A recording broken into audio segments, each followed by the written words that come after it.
thank everyone who's joining us today, and that's our entire community, including cruise line representatives, travel agents, Diamond Lead executive partners, CLIA staff, and stakeholders from all over the world. We really appreciate your support for CLIA and being part of our community overall. So I have the pleasure today of being here with Josh Weinstein, who I'll introduce in a moment. But I really thank you for your time, Josh. It means a lot. I know you have a very busy schedule, but I know people are very interested in what you have to say. But let me just kind of set the stage, if I would. I mean, we're at a time in our industry of really amazing growth, high product demand, an order book that's absolutely amazing. But we have our challenges too. We have taxation challenges. We've got managed tourism issues we have to deal with. We've got environmental issues that we have to work through as an industry and remain committed to. So without the challenges, you probably can't have the success. You got to overcome them, and that's why we're blessed to have talented leaders such as Josh and his counterparts in other senior positions in the cruise line. So, Josh, you're the CEO and of Carnival Corporation and PLC, which is the broader Carnival Corporation, and you also have just taken over as chairman of our organization at CLIA for a 2-year term, and I'm really looking forward to working with you in that capacity, and I'm really excited about not only today, but about the future too. And I was wondering, Josh, if you maybe just give a few thoughts about your assumption of the role here with CLIA, and then we'll talk about your background and about Carnival a little bit. Sure. Well, to be the chairman of CLIA, I think I'm taking the reins from fantastic chairman Jason Liberty at Royal Caribbean, and from my perspective, the folks that are on the executive committee, which are Jason and Harry Summers and Pier Francesco Vago and Joe Scott, well, as a sitting observer, and Charlie, of course. The folks haven't changed, and I think that's really important, because I think we look at our responsibilities as trying to oversee CLIA as something that doesn't change with the personality of who happens to be on the chairmanship time period that I'm holding right now. So the priorities aren't changing, the conversations aren't going to change, and the approaches aren't going to change. So it's hopefully people see more of the same about us all trying to figure out how we help the industry move along in a very challenging environment. Well, thanks, Josh. And I talk about the broader shipping community quite a bit too, and I always remind people we're an industry in maritime of problem solvers, whether it's cruise shipping or liner shipping. And if you don't like challenges, you maybe pick the wrong line of work. You're always going to have them.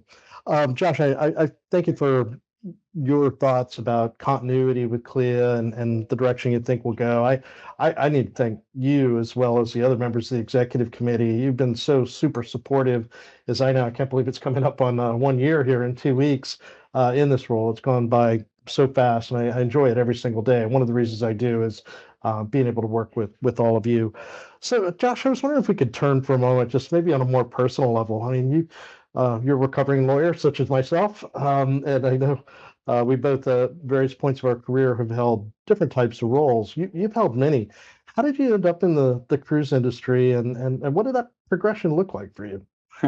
So there's a super long version, and there's a hopefully short version. The short version is I joined Carnival almost 24 years ago. Never cruised, didn't know anything about Carnival. But I knew I was not enjoying being a corporate lawyer working for an outside firm. And there was a want ad in a legal newspaper that they were looking for an in-house position, pretty junior position, in-house lawyer. And I put my resume in, and the next day I was in this office interviewing for a job, and I've been frantically called my brother-in-law because they asked me to come in on the same day that I made first contact with them, and and he's a stockbroker, and I'm like, tell me anything you can about Carnival Corporation, because I know nothing, and he gave me the thumbs up, and started to do the 10K real quickly for me as I was racing to the office from downtown. And and so I joined. I joined 24 years ago. I took I've talked about before, a really big pay cut to do it because I knew I wasn't happy in my career, and this was a chance to try something completely different. And within a week, I knew I had found what I didn't really know I was looking for. It was a great team, it's great people, and then I got to take my first cruise. And when I took my first cruise, which wasn't until about 6 months or so in, um, it clicked. I mean, it clicked for me right away. I mean, I saw what we do on a daily basis, and literally, I saw thousands of people on a cruise with me, smiling, enjoying their time with their friends and family, making memories that will literally last decades. And that was all I needed. I knew that this was the corporation that I wanted to be a part of, because what better purpose could you have, coming to work every day than and I've loved that ever since. That's interesting because Jason gave a similar response. Oh, he copied me. That's because he copied me. He heard me talking about that before. I'm sure all that's true. But I picked up on one thing in particular there that I think useful for everybody. You took a pay cut Yeah. to get into this industry. Yeah. That's probably not the case anymore. But I think what you're expressing is you took some short-term steps, maybe a little bit backwards in your career to get ahead in the longer term, and something you really wanted to do more. Is that accurate? Well, at the time, we didn't have kids yet, and it was really an inflection point in my wife and I's lives about what's our priorities and what's going to matter. And at the end of the day, if I spent 12 hours a day at work or whatever it was. If you're not happy, that doesn't just make you miserable at work. It literally makes you miserable in life. I was driving my wife nuts. And so we talked about it after they gave me this offer, which was 40% less than I was making. It was a bet with ourselves that we could make something of that life, and that happiness was worth something. I don't know if it was worth a 40% pay cut, but it worked out okay. But I do think the piece of advice that my parents gave me, they gave me a lot, but the one that resonated the most always was, you got to love what you do. And if you don't, go keep looking until you find it. Well, I love that advice, and I'm fortunate enough to be in a job like that myself, where I wake up every day more excited than I was the day before about doing the job, and so it really resonates with me. Josh, I was wondering if we could talk a little bit about your career progression within the company. I mean, you went from being a relatively junior corporate in-house lawyer to ultimately being the CEO. I know there were quite a few intermediate steps. I mean, I knew you when you were an expert in finance. I knew you when you were head of Carnival UK. And I know there were steps in between. How did those various steps along the way help you to be ready for the job that you're in now, which is admittedly by any measure huge, right? Yeah, there was no career path. It was I've been fortunate since I've been here, that I've been able to love what I do, and so each of the jobs, whether it was being a corporate lawyer, where if you think about the business, everybody needs a lawyer, right? Not for lawsuits, but for things like concession agreements and marketing and ship operations, all the manufacturers that we work with to get the ships running and well maintained. So my starting point was, I got to learn a lot about the business, fairly superficial basis, but a lot about the business, working with the partners all over this company. So it was a great stint to be able to really start understanding the lay of the land. And then when they asked me to become the treasurer, that was a whole new spin, right? I mean, that was going from really a ground up position to being able to see at a fairly high level the strategic priorities of the company and the financial side, obviously. And then, I've been very fortunate because I've had folks really look out for my career and help me figure out what that next step could be. And people like David Bernstein, who gave me the treasurer job, Arnie Perez, who gave me my first job as a lawyer, Arnold, who was the one who said, "Hey, you want to go run the UK?" I was like, "What the hell are you talking about?" Um, and Mickey, who supported me coming back as chief operations officer when COVID was really starting to wreak havoc. So I've had mentors and just icons in this industry looking out for me and helping me. So I don't take that for granted. I've had a lot of good fortune. I've really been fortunate that every time they've put me in a role, I've loved it more than the last one. But when you stack all of those experiences up and those different types of jobs, so I got to be a legal side and then finance and then operations. They're really just been building blocks along the way. So I've when I took over as CEO, it's certainly a daunting job, but I felt like I had a lot of good angles that I could be looking at the business from and trying to support the teams. Wow, excellent set of experiences that must have served you so well, and you had some great benefactors along the way. I mean, Yeah. true titans in the industry. I was wondering if we could talk about Carnival Corporation a little bit in particular. You've got this series of brands: Holland America, Princess, Seabourn, Ida, Costa, Carnival Cruise Line, of course. Um, how do you manage maintaining the marketplace and the brand identity of those various brands under one corporate umbrella as you do? And does it have benefits that you have, various brands that maybe wouldn't have otherwise been directly exposed to each other? How do you deal with that? And how do you weigh it out plus or minus? So we definitely have a distinct portfolio strategy because we do not believe that there's one size fits all. Obviously, people from different cultures, different price points are looking for different types of experiences. And the fact is, if you go on a Carnival ship, when I love sailing on Carnival, you're going to get a very different experience than you would if you go on Cunard, which is a beautiful brand and one of the most iconic in the history of cruising. The way that we try to make sure that we're being true to each brand is we do not try to control the brand positioning or the brand ethos from one central, brain trust in Miami. I mean, the fact is we've got 6 operating units, and we've got 6 incredibly capable presidents. I mean, you've got Christine Duffy, you've got Gus Antorcha, you've got Beth Bodensteiner, Paul Ludlow, Felix Eichhorn, and Mario Zanetti. And they understand their brand, they understand their guests, they understand why people choose to sail with them, and they understand what their guests are looking for, not just today, but years in the future, right? Because that's the type of planning that we need to do from an itinerary perspective, from the types of experiences we want to make sure our ships are equipped with, and really making sure then we empower those individuals to really run their operations, right? We've got 6 operating units, and I really try to give them the empowerment and the accountability to make their brand work. And we do have 2 small brands, Cunard and Seabourn, and they do piggyback on one of the bigger brands. But I think that business model is the right approach. Now we're still federated because they do have to live within the confines of the corporation. We don't want everyone trying to be Carnival Cruise Line.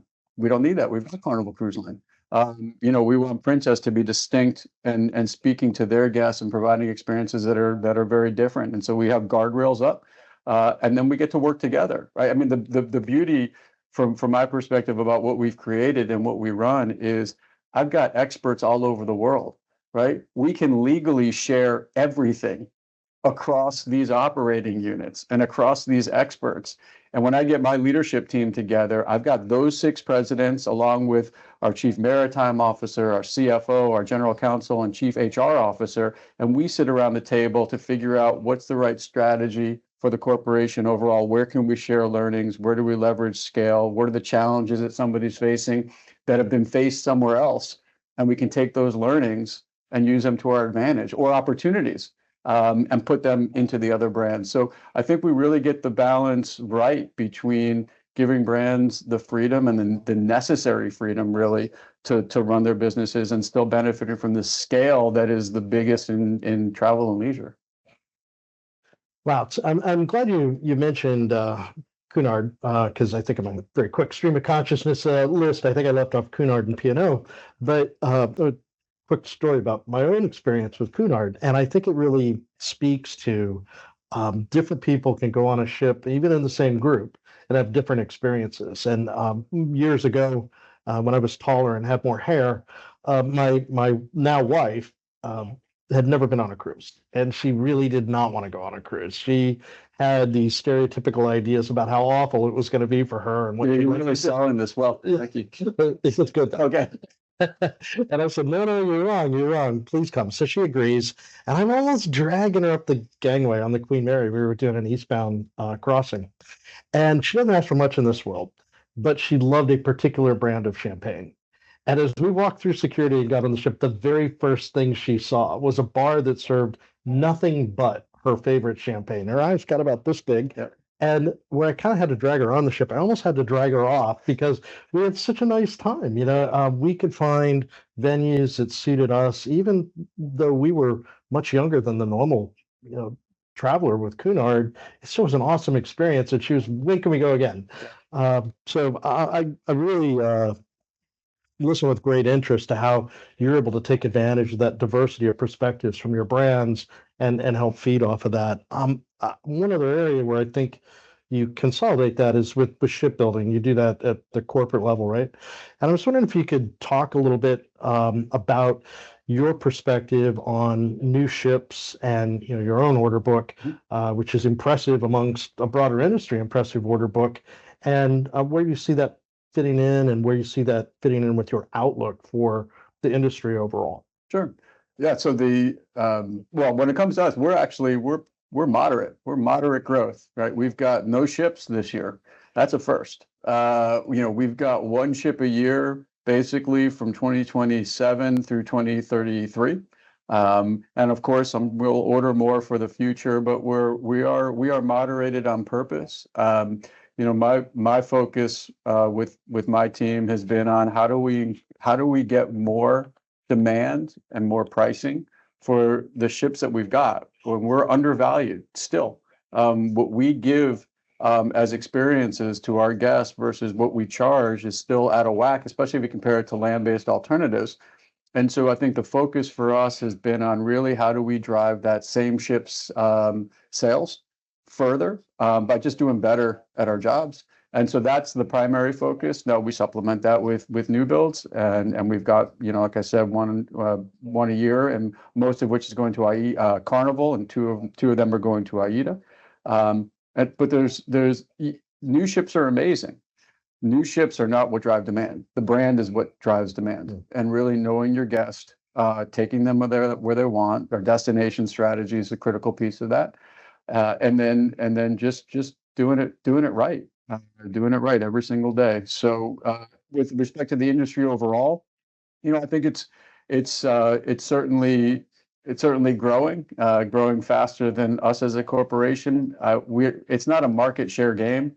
We're all really small. We're all really small in the overall context of the vacation market. And so, yep, we're the biggest. And yeah, I don't think that really matters. Brand by brand, they've got their strategies to, tackle whatever markets they want, whatever segments they want. And from our perspective, we're going to stay true to that. And we don't try to chase the shiny new object, right? We got to keep our eye on the main thing, which is getting it right for that guest. And I think we're doing that pretty well. And I know you touched on some of what might be a response here in your last answer, but as you combine together the brand loyalty that you have and the relationships you built with your customers and the travel trade community that's out there historically, but as you continue to evolve the company into just over time, including integrating new builds, are there any secret, well, not secret, but any particularly effective ways of finding that integration, of protecting what you had while you still continue to move forward? And do you see some resistance in that at times? That's a good question. So So yes, we definitely see resistance at time. We usually see resistance before something new comes out. And then when something new comes out, all of a sudden the resistance falls away. And the little gets, are pretty happy with the new. I think every brand is focused on, and it's a delicate balance of keeping the brand ethos, keeping consistency across your fleet and across the experiences while still introducing the new into the mix. I think not just us. I think brand by brand, if you look across the industry, I think that's something that has happened for decades and that will continue to happen for decades in the future. I mean, we want people to be as excited to go on one of our smallest, oldest ships in a particular brand than they would on the newest, biggest. So you do have to get that balance right. But if you're really clear in your brand proposition, and you really lean into the consistency of delivering the experience, and you're pretty much halfway there. Josh, I was wondering if we could shift gears and talk a little bit about ports and destinations, because it's one thing to have great ships, but that doesn't work all that well if you don't have places to take the people. So, as the world evolves around us and investments are made by the industry, by others, what sorts of keys to positive relationships do you have, or have you seen with regard to working with local communities and ports and destinations to help support the business effectively and continue that strong, mutually beneficial relationship? Yeah, I think we learned a lot over COVID, to be honest with you. I think COVID was a bit of a reset in a lot of relationships. I think for lots of reasons. I mean, people get busy. People focus on their own business. Destinations will focus on what they need for their constituents and their economies. But a lot of times, I think it almost became a win-lose type of situation as opposed to a recognition that we need each other. And I think that was a pretty healthy reset in a lot of cases. Because when you pull cruising out, obviously we know what happened to us. We got no revenue.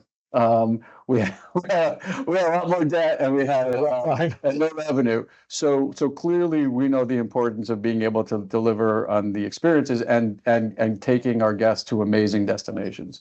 I think for a lot of destinations, we had been taken for granted in some cases, and maybe even a belief that we were taking advantage of our strength versus what they were looking for. And at the end of the day, I think it was a stark realization that, wow, we really do need each other. And in that context, it's okay, we need to understand, how do we win-win, right? How do we make the money that we need to be able to sustain our business? How do we do it in a way where the destinations are making what they need for their economies, that we can help provide jobs? That we can provide tourism dollars, and frankly, tourism insights into these destinations that might be a window that they might never have had before, and we're the entryway for them to come back, not through a cruise, but because they love that destination and want to spend more time there. And we think that's wonderful. And so how do you do that? I mean, I think it's really building relationships and having real transparent conversations about what is it that we need and what is it that we can give, and hearing the same thing from the destinations. And if we do it in the spirit of really trying to figure out how everyone can win, I think, that's the right mindset. I think sometimes we get it super right, and sometimes we don't. And we'll keep trying. Yeah. Well, we're going to carry in 2025 collectively as an industry about 38 million guests, but compared to the global international travel picture, we are just scratching the surface. As Couple percent. Right? Yep. So, for those that may not be quite as familiar with your company as I am, you describe ports and destinations. You mentioned various parts of the world. Could you maybe just give a sense of the deployment picture for your brands collectively in different regions? Yeah, sure. So for Carnival Corporation, from a deployment standpoint, we are about 35% Caribbean. We are, I'm going to use round numbers because I don't have it in front of me. It's probably about mid-20s in Europe. It is low double digit for Alaska. What am I missing?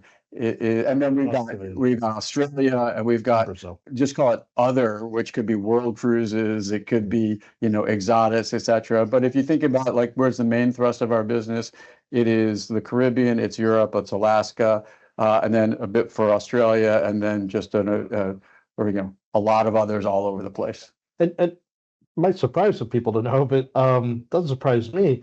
Your market presence in Europe is actually number one, and even in the Mediterranean, you're number one, right? Yeah, that's right. So size-wise, we are quite large. I mean, if you think about the presence, we've got AIDA, which is the best in Germany. We've got CASA, which is the best in Southern Europe. We've got P&O Cruises, which is the biggest by far, coming out of the UK. So that's not even putting into account the ships that we put in over the summer from Holland America, from Princess, etc. So we do have a incredibly well-established and fantastic position in Europe, and it's not just the Med. Northern Europe is pretty fantastic too. So, Josh, I was wondering if you might offer some comments generally about leadership and your own leadership style when it comes to how you lead a large corporation like this. I'm still figuring it out. 4 years, my fourth year. I think I'm fairly transparent and I'm fairly authentic. I think I had a great leadership lesson on the fly, which is when I was taking over for David Noyes, who was running Carnival UK, who's an amazing, fantastic guy who wanted to retire, and I flew over to get introduced to the UK team. And when I say the UK team, it was my introduction in Southampton. And there was probably about 1,400 people in the building in this grand atrium. And David Noyes, who's a very stately, reserved guy, was introducing me. And all I'm thinking about is, God, look how David sounds. And you got Michael Tam, who had a similar role for Costa Group, and Stein Cruz, who was for Holland America Group. These are all legends in our industry, in our company. And they're also stately and mature. And then, Sure, he's very large. Yeah. And so, and I'm getting introduced, and I'm looking at all these folks, and in slow motion, I'm thinking to myself, okay, I gotta make myself a little bit more respectable and presentable, and I gotta be stately. And I'm thinking about this, and I'm thinking about, what does that mean? How am I going to sound? And it just a light bulb went off, and it was just like, screw it. There is no way I can be who I'm not, because it will be too hard. It'll just be, I'll screw it up. And I'd rather be authentic and screw it up than screw something up because I'm trying to be something else. So I just said, I'll temper the F-bombs, but I will just be myself, and I'll do my best to lead the team. And the other thing that it was amazing, but I was standing out there, and it was a lighthearted interview. It was a lot of fun, just a little bit about getting to know me. But I realized at that moment that leadership actually meant my job, which historically had been a lot of doing. Was, I'm not going to do anything. I'm going to actually have to figure out how to give a vision, to actually 25,000 people when you look at folks on the ship, not just shoreside, and then support them. I mean, my job is going to be to support 25,000 folks in getting their jobs done.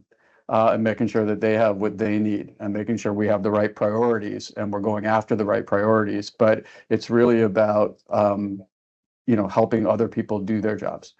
And that was 9 years ago now, almost 9 years ago. And I loved that I had those two reflections in like a slow motion as I was getting into that.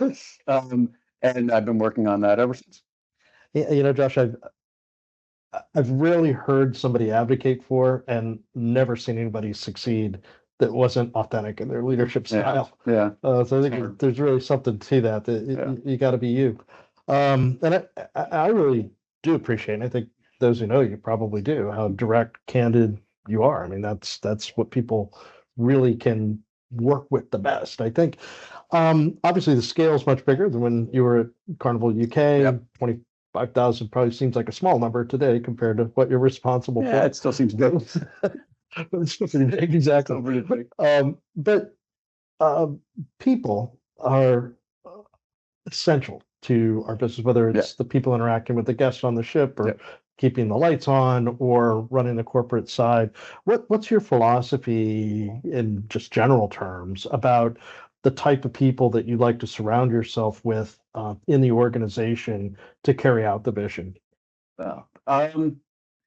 Yeah, I do believe that any organization, the more inclusive you are and the more open you are to people of different backgrounds, experiences, the better off you're going to be at problem solving, the better off you're going to be at seeking opportunities.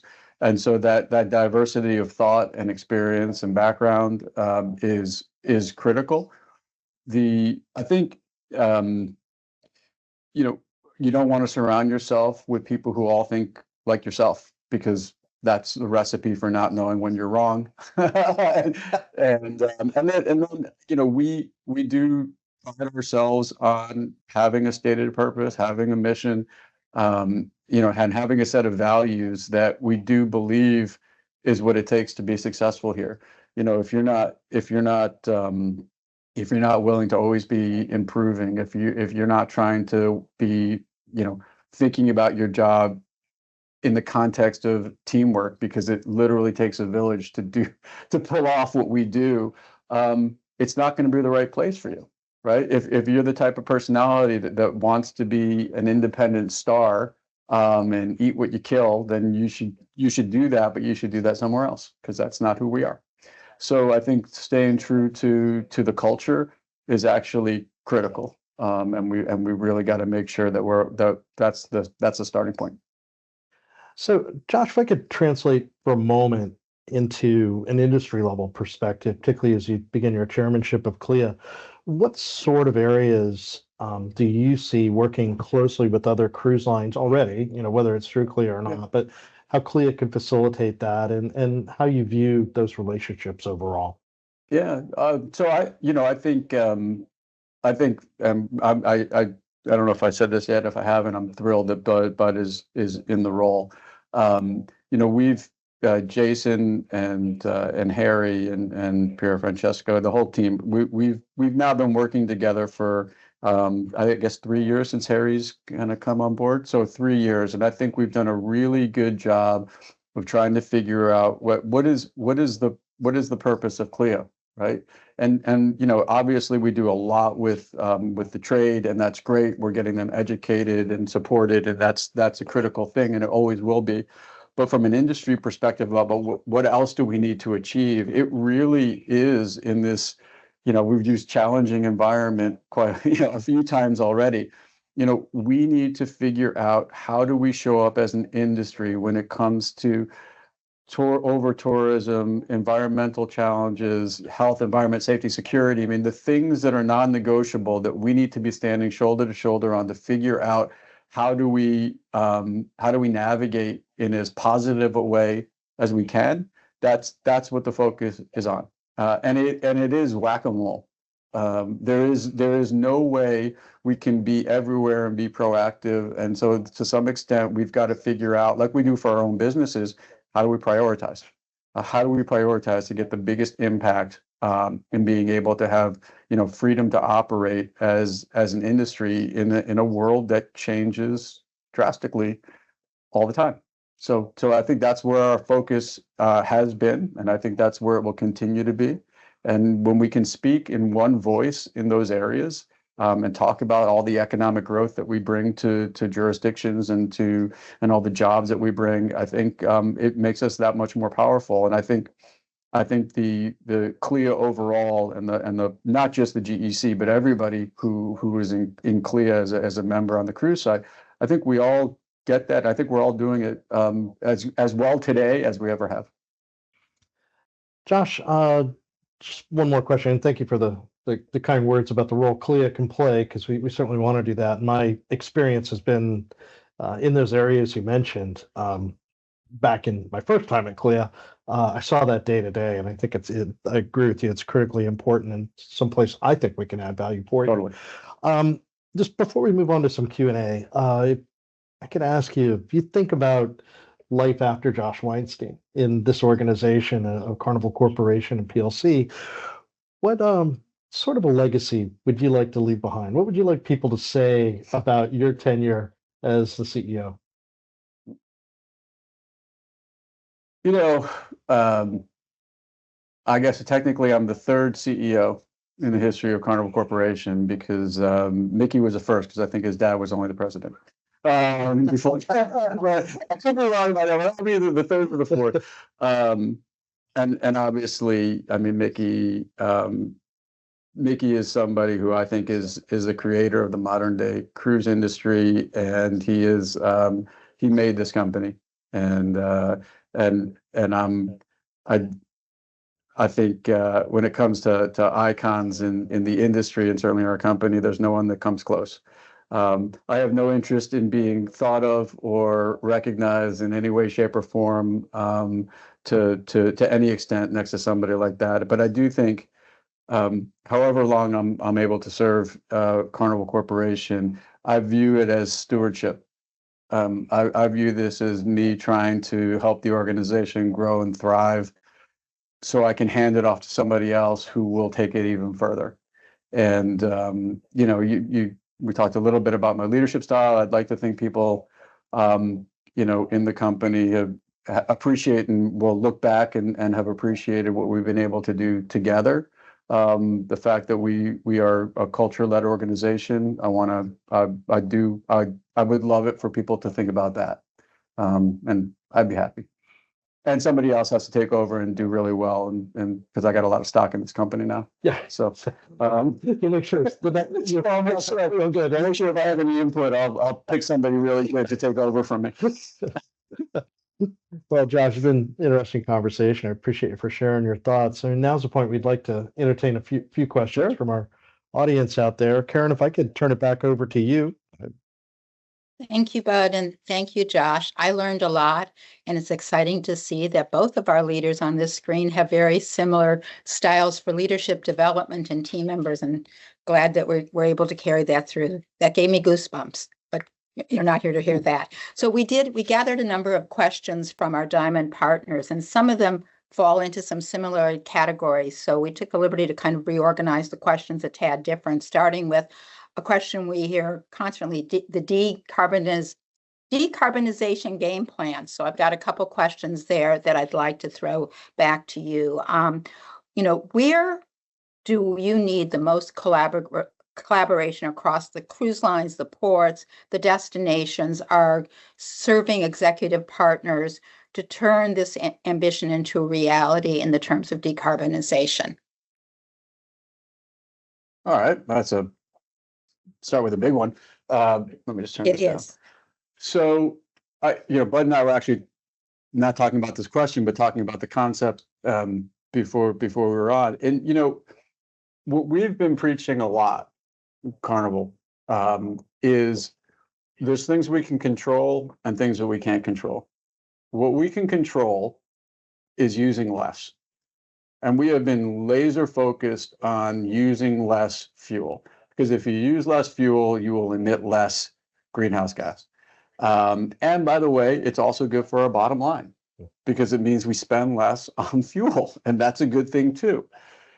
So that has been our primary focus while we try to figure out with the rest of the world what are the alternative fuels that are going to assist us in net zero ultimately. If I've been saying this for a few years now, and I think more people are saying it with me, if anybody tells you they know how they're going to get there, they're lying, because it doesn't exist yet. The technology doesn't exist in a way or volume or scale that can satisfy cruise, let alone everything else that needs to happen. And so my push, if we're talking about how should we be tackling this, is number one, pragmatism. I think that this concept that folks put out these targets or these requirements that we're going to be X by 2030 or X by 2035 without having the foggiest clue of how they're going to do it or the reality of what that means for society is counterproductive. I do think if we set up incremental, pragmatic goals to always get better, use less, slowly introduce alternative fuels that can help along the way, we'll be able to plan. We'll be able to plan around that rationally, and make progress every year. And I think what happens is, for lots of reasons, people get ahead of their skis and they come out with proclamations or regulations, or whatever, and then they just get pushed because it's not realistic. And I don't think anybody needs to paint a picture of what the world could look like in 30 years if we keep doing what we're doing. But it doesn't help to set unrealistic goals to get there along the way. And so I'm hopeful that we can be pragmatic about making incremental progress every single year, as opposed to creating fictitious targets in the future that don't have any substance behind it. Josh, if I could maybe just ask a follow-up on that. Your company, under your leadership, has committed to a decarbonization pathway, a lot of which uncertain, absolutely critical that the fuels be there or it doesn't work at all. Yep. But absent regulations, does that change what you're doing as a company? No, I mean, we ordered our first LNG ship, oh God, about 13 years ago, right? The laws didn't allow for cruise ships to use LNG at the time we made that order, right? We think about the future, I think, with the right lens. We don't need governments to tell us, here's what you have to do and how you do it.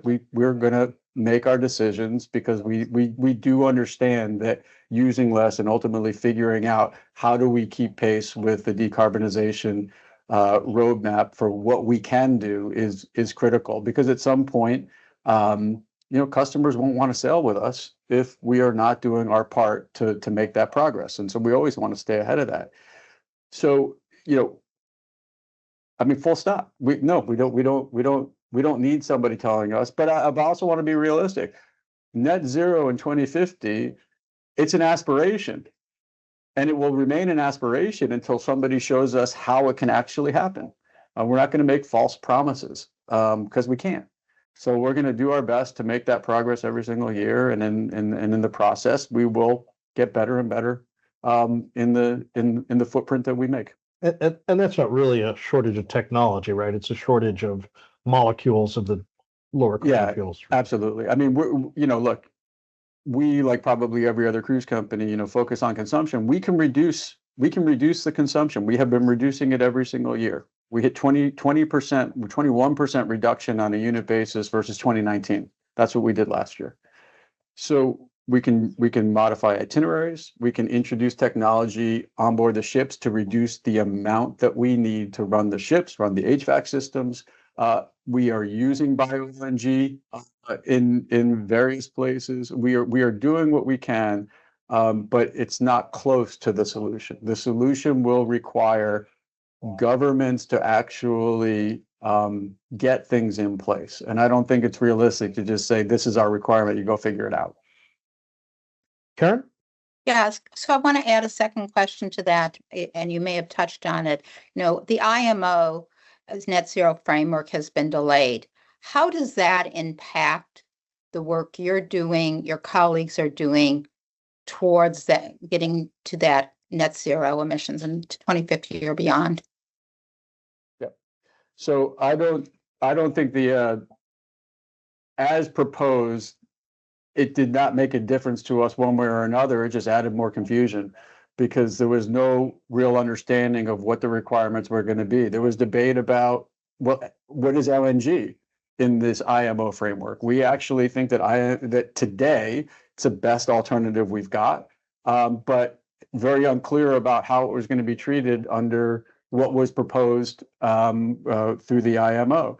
So I'm happy that there was a timeout. Let's figure out what, again, it goes back to what do we really need to do, and how are we going to do it practically and pragmatically, as opposed to setting something out and not having the rules of the road or matched up with the scientific, literature that we read and understand. So I am all for putting things out that are clear, that have scientific backing that will help us as a global society make improvement. But I'm not a fan of coming out with things that are being passed without that type of rigor. And I think that's what it was. We'll see what happens in the future. Yeah, I think one indicator of that was the proposal as it was would have 13 sets of guidelines yet to be developed Correct. by a somewhat different, less stringent process. Yeah. And some of those were extremely important details that were required. The only parallel I can think of that was the IMO Ballast Water Convention, which had, ironically, 13 sets of guidelines and then one procedure where the can was kicked down the road. And I think it took 13 or 14 years to actually bring that into effect. So, Karen? Okay, so the next question has to do with business and the biggest impact by 2030 on sustainability. How do you balance the sustainability goals with commercial performance?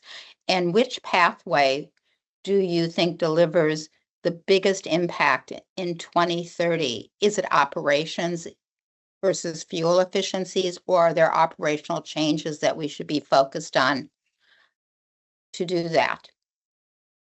So if the question is still just about greenhouse gas and carbon, I think that there's still a lot of opportunity to wring out efficiency in the technical space of how we operate the ships, waste heat capture. We're doing service power packages where it's effectively about how do we utilize technology to manage the hotel load more effectively, right? I mean, if you think about ships, half it's propulsion, half it's the hotel load when it comes to fuel consumption. On the propulsion, like I said, there's itinerary changes that we can make. There's things that we can do to make us cut through the water sleeker, more effectively, air lubrication systems, which we have on a lot of our ships. And then just a lot of technology we can continue to put on for the hotel side to make us run more efficiently. So I think that there's still opportunity across the board as far as how we prioritize it. We put a bogey on the investments that we make, right? What's the hurdle rate that we want to try to make? We do give a little bit of a lower hurdle rate, I would say, when it comes to things on the greenhouse gas reductions. Like I said, it's a dollars and cents things for us as well, right? There is a return on those things if you can use less fuel. So we're all for it. We are making the right investments that will pay off over many, many years. So I'm not sure if I answered your question, but there's still a long runway. And for us, sustainability, it's not just about greenhouse gas emissions, right? It is about food waste. It's about other waste streams. How do we make sure that we are doing our part to reduce our impact on the world around us? Our food waste has dropped 47% per person per day when you look at 2025 versus where we were before the pandemic. 47%. Wow. And when we do have food waste, we are figuring out ways to treat it so that there's less impact on the environment. We have biodigesters and dehydrators on our ships that are not required by law. Right? Going back to do we need people to tell us what to do? They're not required by law, but they allow us to minimize the impact we're making on the environment and discharge less and discharge in a more what we would consider environmentally sound manner versus what we are allowed to do. So we are constantly trying to figure out how we can maintain our business, not just for the top line revenue and the bottom line P&L, but on our impact on the environment. And it's not easy. And we'll always prioritize and reprioritize and figure out how we can do things better and differently. Well, Josh, I really appreciate you wrapping in the broader concept of sustainability. I mean, we can tend to be a bit myopic at times at the wolf a little, that's the closest one to the door, but it's a much bigger picture, isn't it? And also I think inherent in what you said about fuel consumption, every gram of fuel you don't actually consume also has benefits for SOx and NOx and particulate matter. And so I think it's really great stuff. Well, Josh, you've been generous with your time. I thank everyone for joining us today, but especially you, Josh. Thank you, and wish you and I both the best of luck as we get the next 4 years together. But I think it's going to be great, and really looking forward to it. And I hope our audience found your responses and your thoughts as insightful as I did. I'm sure they did. So again, thank you all for joining. And with that, we'll conclude. Thanks very much. Thanks, bud. Thank you.